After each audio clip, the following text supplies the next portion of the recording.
Imagine a place where time doesn't just stand still. It feels like it's suffocating under the weight of 80 years of silence. Deep within the jagged limestone cliffs of a forgotten island, a heavy steel door remains bolted, not to keep people out, but to keep something or someone in.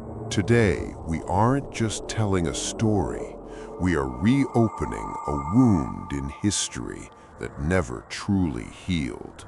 Soldiers spoke of it in whispers, and the official records are redacted in thick black ink. What happened in the final days of the Pacific War inside the Black Ridge Tunnel? Before we break the seal, you need to understand that some secrets were meant to stay buried. This is the Shadow Archives. To understand the mystery, we must go back to June 1944. The air was thick with the scent of salt and cordite. The American forces were advancing, but the Japanese defenders had vanished into a network of tunnels so complex they were called the Ant Hill. But one tunnel was different. It wasn't on any map. It had no designation. It was simply known by the local villagers as the Cave of the Screaming Wind. For 3 weeks, no one entered, no one exited. But every night at exactly 3 a.m., a sound would echo from the vents, a rhythmic, metallic scraping that sounded like a giant heart beating against the rock. When the scouts finally approached the entrance after the ceasefire, they found the heavy iron doors welded shut from the inside. As we move deeper into this narrative, imagine the flickering flashlight of Corporal Miller as he stepped over the threshold for the first time. The temperature dropped 20 degrees. The silence was so loud it made his ears ring. He described the smell as old electricity and wet copper. Every step echoed like a gunshot. He wasn't alone. He could feel eyes on him from the darkness beyond the beam of his light.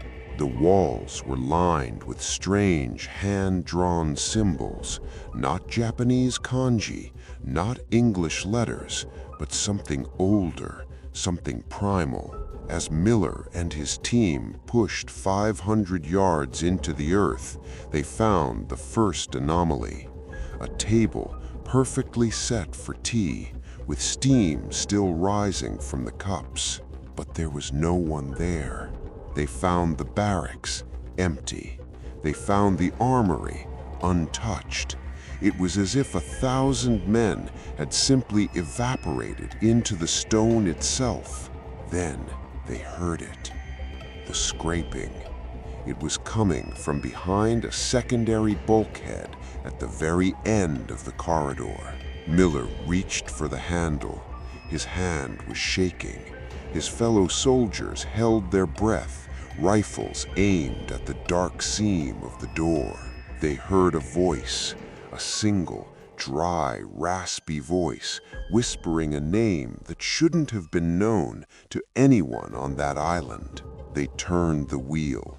The rusted metal groaned, screaming in protest as the seal was finally broken. A gust of freezing air rushed out, extinguishing their torches. In the sudden pitch black, the scraping stopped. In the darkness, something shifted. Something heavy. Miller fumbled for his lighter. The flame flickered to life, casting long, dancing shadows against the back wall. And there, etched into the very back of the cave, they saw the shadow of something that shouldn't exist. They looked up at the ceiling, and that's when they realized the scraping wasn't coming from the door. It was coming right above them.